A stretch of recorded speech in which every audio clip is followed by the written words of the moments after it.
RKB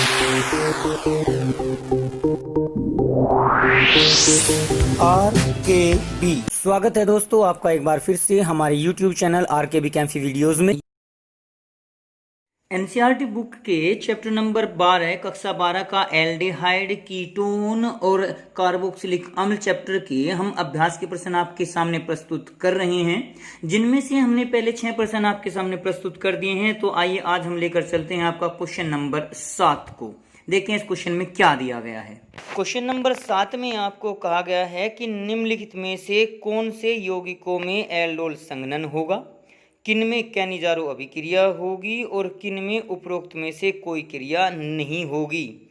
aldol संघनन तथा Cannizzaro अभिक्रिया में संभावित उत्पादों की संरचना लिखिए।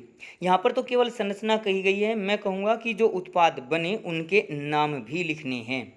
जैसे सबसे पहले पॉइंट में आपको दिया है मैथेनल, दूसरे में 2 मेथिल पेंटेनल, तीसरे में बेंजल्डिहाइड, चौथा पॉइंट दिया है बेंजोफिनोन, पांचवा साइक्लोहेक्सेनोन, छठा 1 फेनिल प्रोपेनोन, सातवां फेनिल एसेटल्डिहाइड, आठवां ब्यूटेन 1 ओल और नौवां 2,2 डाई मेथिल ब्यूटेनल। तो इस क्वेश्चन का हल आपके सामने यहाँ पर स्क्रीन पर आप देख रहे हैं, जिसमें अलग अलग पॉइंट आपके दिए गए हैं। तो सबसे पहले जो इस क्वेश्चन में कहा गया है वो ये कहा गया है कि ये जो दिए गए कंपाउंड हैं उनमें से कौन सा एल्डोल संघनन देगा, कौन सा कैनिजारो अभिक्रिया देगा और कौन सा इनमें से कोई सी भी अभिक्रिया नहीं देता है, वो आपको पहचान करनी है। तो सबसे पहले मैं आपको एल्डोल संघनन के बारे में जानकारी दे दूं। एल्डोल संघनन वो होता है कि जिन कार्बोनिल यौगिकों में, यानी जिसमें C डबल बॉन्ड O समूह पाया जाता है, जिन कार्बोनिल यौगिकों में आपका एल्फा हाइड्रोजन प्रदर्शित होता है, उपस्थित होता है। जैसे C डबल बॉन्ड O है, इसी से जस्ट अगले कार्बन जो होंगे वो एल्फा कार्बन होंगे, उससे अगले कार्बन को हम बीटा और फिर इस प्रकार से गामा में क्लासिफाइड इनको कर सकते हैं। तो उस कार्बोनिल समूह से जस्ट अगले कार्बन पर अगर कोई हाइड्रोजन उपस्थित है तो उसे हम एल्फा हाइड्रोजन कहेंगे। तो जिन यौगिकों में एल्फा हाइड्रोजन पाया जाता है वे तनु NaOH की उपस्थिति में उसके 2 अणु परस्पर संयुक्त होकर एक योगात्मक यौगिक बना देते हैं, जिसे एल्डोल कहा जाता है और यह अभिक्रिया एल्डोल संघनन कहलाती है।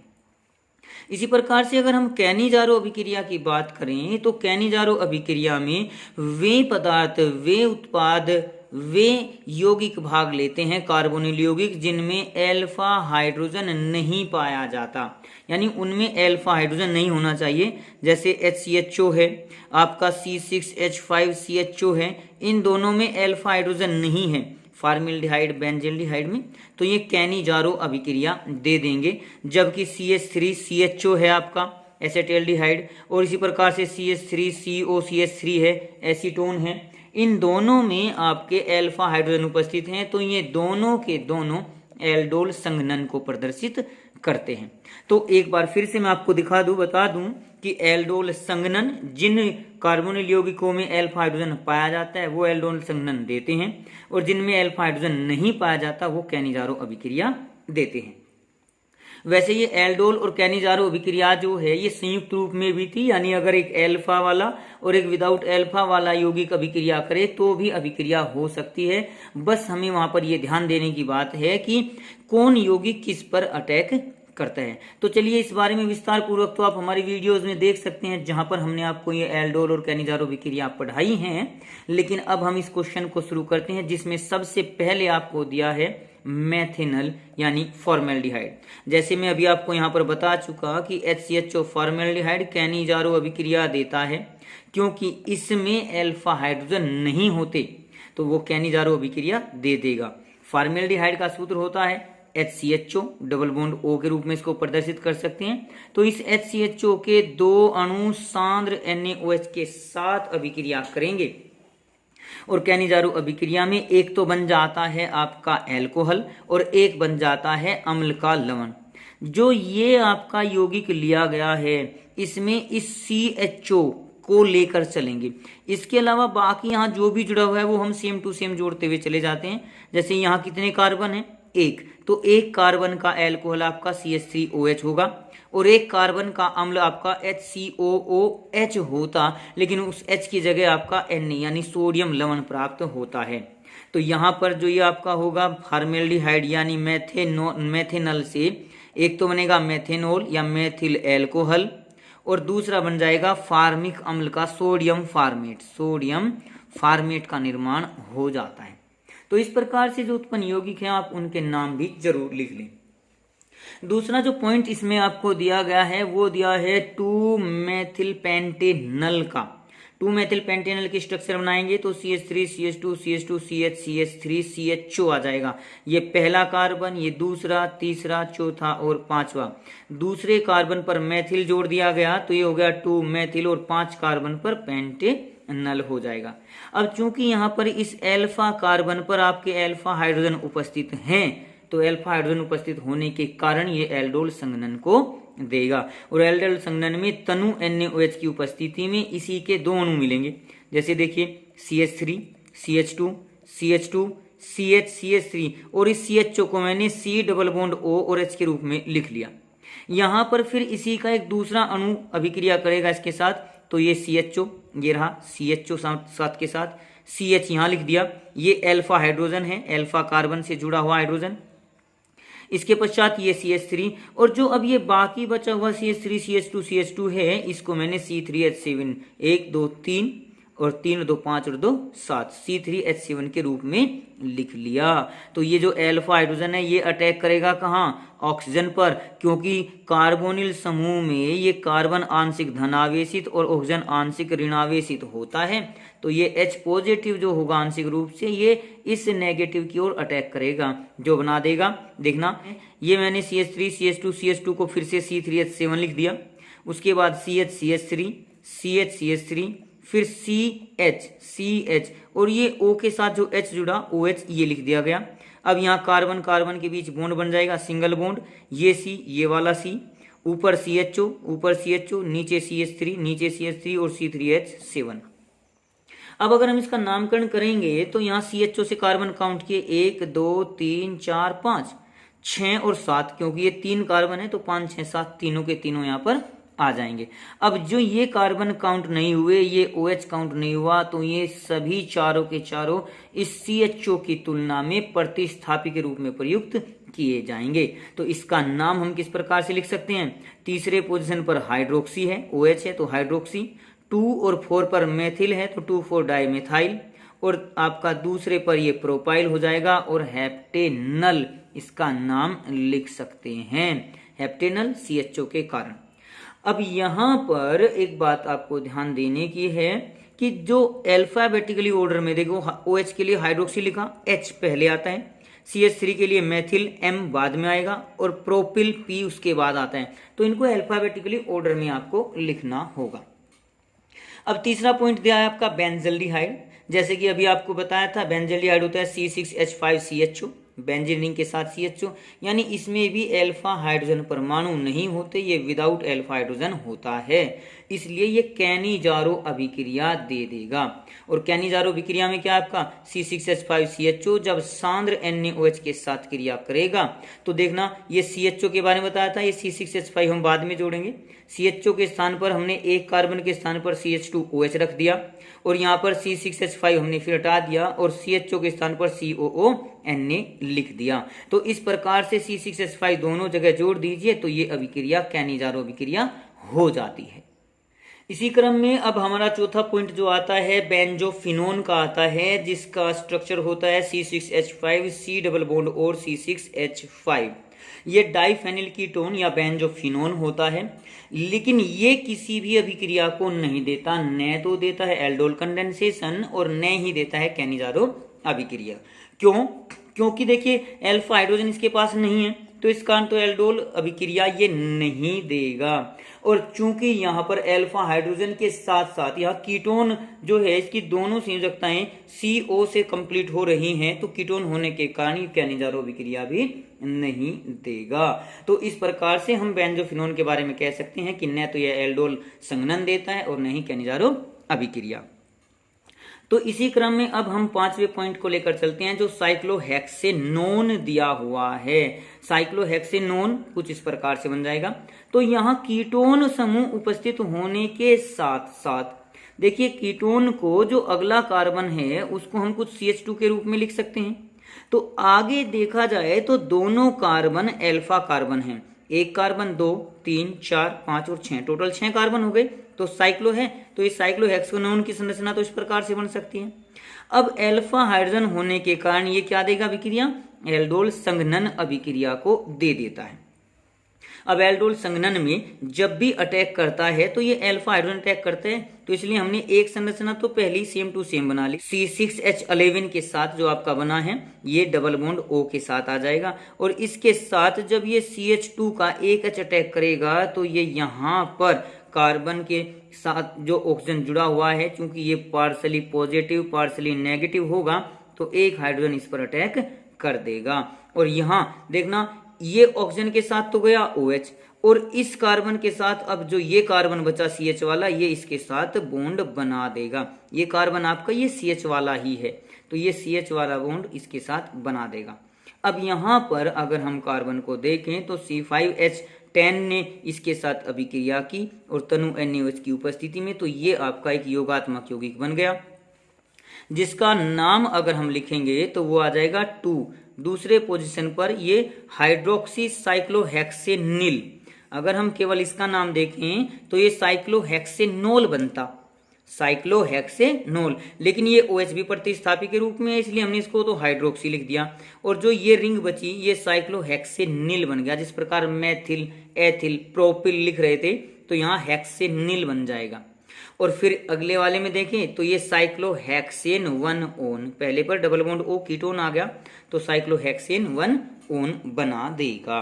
तो यहाँ पर ये आपका 5 पार्ट हो गए। दिया गया है 1 फेनिल प्रोपेनोन। 1 फेनिल प्रोपेनोन ये एल्डोल अभिक्रिया देगा। अब क्यों देगा, क्योंकि इसका formula C6H5CO CH2 CH3, 3 carbon आ गए, इसके साथ ये बेंजीन रिंग हो गई। रिंग के कारण इसके कार्बन काउंट नहीं होंगे, केवल ये 3 कार्बन काउंट होंगे, ये पहला, ये दूसरा और ये तीसरा। CO समूह के कारण ये अल्फा कार्बन भी है, यानी इस पर अल्फा हाइड्रोजन है। अल्फा हाइड्रोजन है तो ये एल्डोल संघनन अभिक्रिया देगा। तो एल्डोल संघनन के लिए C6H5 C double bond O C2H5 को हमने नीचे की ओर लिख लिया, प्लस अब जो ये CH2 का अल्फा हाइड्रोजन था, एक हाइड्रोजन यहाँ लिखा CH, ये CH, ये CH3 नीचे की ओर, और आगे CO C6H5 same to same हमने लिख दिया। ये भी तनु NaOH की उपस्थिति में अभिक्रिया करेगा, संघनित होकर क्या बना देता है, ये C6H5 सेम टू सेम, उसके बाद C के ऊपर हो गया O और ये H, और नीचे हो गया C2H5, इसके जस्ट आगे जुड़ा आएगा ये CH के साथ नीचे CH3 के आगे CO और फिर C6H5 आ जाएगा। तो इसमें अगर हम कार्बन काउंट करके देखें तो 1 2 3 4 5 कार्बन आपके मैक्सिमम आ जाते हैं।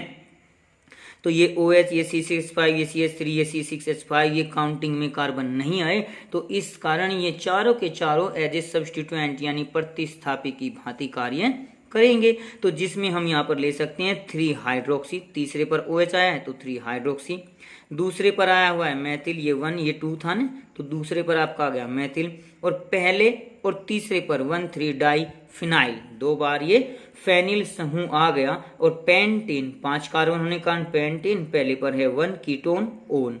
तो इस प्रकार से इस क्वेश्चन को हम 7वें क्वेश्चन को कंप्लीट कर सकते हैं। वैसे हमने इसके एक एक पॉइंट आपको करा के बता दिए, लेकिन मैं आपसे कहना चाहूंगा कि पहले आप लोग एक बार वीडियो को देखें, उसके बाद फिर इस क्वेश्चन को अपने आप कंप्लीट करें। अगर फिर कंप्लीट करने के बाद फिर आप वीडियो से इसको चेक कर सकते हैं तो चेक करें, या जहां पर कोई कमी आपको महसूस होती है तो उसको वीडियो से 2 बार से क्लियरिफाई कर लें। इसके पश्चात आपका क्वेश्चन नंबर 7 में जो दिया है फेनिल एसिटाल्डिहाइड, तो इसकी पहले संरचना बनाकर देख लेते हैं। C6H5 फेनिल हो गया। एसिटाल्डिहाइड होता है CH3CHO, लेकिन उस CH3 के एक हाइड्रोजन की जगह C6H5 आ चुका, तो इसलिए फॉर्मूला हो गया C6H5CH2CHO। तो इसमें अल्फा हाइड्रोजन उपस्थित होने के कारण ये भी एल्डोल अभिक्रिया को ही देगा। अब फिर वो एल्डोल अभिक्रिया लिखने के लिए C6H5CH2CHO को कुछ इस प्रकार से लिख दिया, और ये CH2 था, इसका एक H अलग किया, और C6H5CHO,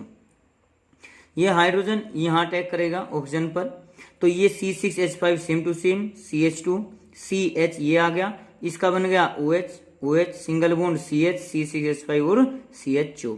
तो अब इसका नाम आप लोग स्वयं लिख के देखेंगे। जैसे बार बार मैं आपको प्रैक्टिस करा रहा हूं, इस फेनिल एसिटाल्डिहाइड के एल्डोल कंडेंसेशन के द्वारा जो यौगिक बना है उसका नाम आप लोग स्वयं लिख के देखेंगे। वैसे मैंने इसकी काउंटिंग भी की हुई है, 1 से 4 तक कार्बन है, चौथे और दूसरे पर आपका C6H5 समूह फेनिल समूह उपस्थित है, और तीसरे पर OH। तो इसका नाम आप लोग अपने आप लिख कर देखेंगे, और फिर उसके बाद वीडियो को चलाकर देखेंगे। अभी इसका नाम बता रहा हूं, 3-हाइड्रोक्सी-2,4-डाइफिनाइल ब्यूटेनल इसका नाम हो जाएगा। तो आप लोग नाम लिखकर इसको देख लें कि ये आपका ठीक हुआ है या नहीं। अब इसके पश्चात अगर हम 7वें कंपाउंड की बात करें, तो 7वें में आपका आता है ब्यूटेन 1-ओल। ब्यूटेन मतलब CH3 CH2 CH2 CH2 और OH, ये 4 कार्बन आपके यहाँ पर उपस्थित हैं। तो ब्यूटेन पहले पर ओल यानी OH जुड़ा हुआ है। अब ये अभिक्रिया कोई सी भी नहीं देगा, न तो एल्डोल देगा और न ही कैनिजारो। अब क्यों नहीं देता? क्योंकि एल्डोल और कैनिजारो अभिक्रिया केवल कार्बोनिल समूह युक्त यौगिकों की होती है, एल्डिहाइड और कीटोन्स की होती है, जबकि ये OH आने के कारण क्या हो गया, एल्कोहल हो गया, इसलिए ये कोई भी अभिक्रिया नहीं देगा। अब नोवा पॉइंट जो है सबसे लास्ट पॉइंट, अगर उसको देखें तो उसमें दिया हुआ है 2,2-डाइमिथाइल ब्यूटेनल। 2,2-डाइमिथाइल ब्यूटेनल। तो पहले 4 कार्बन 1 2 3 4 बना दिए, एक पर हमने अल यानी CHO जोड़ दिया, दूसरे पर हमने मिथाइल CH3 जोड़ दिया, तो ये CH3CH2 के रूप में जोड़ा जा सकता है।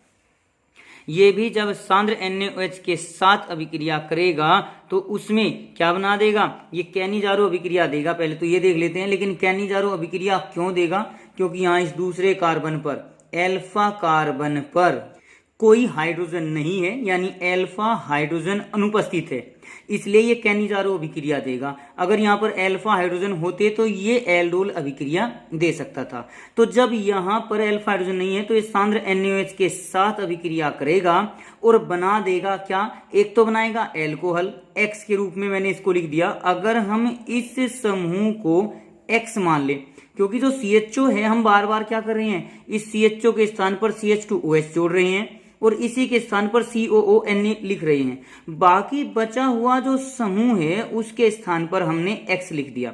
तो आप इस X के स्थान पर ये CH3 CH2 CH3 CCH3 इस प्रकार की संरचना को लिखकर इन यौगिकों के नाम बनाकर देखेंगे। जैसे कि यहाँ एल्कोहल आपका आया CH3 CH2 ये आ गया, C ये आ गया, CH3 दोनों आ गए, और उसके बाद CHO के स्थान पर जोड़ दिया CH2OH। इसका नाम अगर हम बनाएंगे तो ये आ जाएगा 2,2-डाइमिथाइल ब्यूटेन 1-ओल। इसी प्रकार से जो ये आपका XCOONA है, इस सोडियम लवण का नाम आप लोग स्वयं बनाकर देखेंगे। तो इस आधार पर आपको ये कैनिजारो और एल्डोल संघनन अभिक्रिया इन पूरे 9 के 9 पॉइंट के द्वारा आपको अच्छी प्रकार से समझ में आ गई होगी। तो इस प्रकार से हमने 7 क्वेश्चन आज कंप्लीट कर दिए। तो आगे आने वाली वीडियो में हम आपको नेक्स्ट क्वेश्चन लेकर चलेंगे। तो आज की वीडियो के लिए आपका धन्यवाद। आज की वीडियो में बस इतना ही। अगली वीडियो प्राप्त करने के लिए हमारे चैनल को सब्सक्राइब करें, वीडियो को लाइक करें, और अगर वीडियो अच्छी लगे तो कमेंट्स करें और दोस्तों को भी शेयर करें।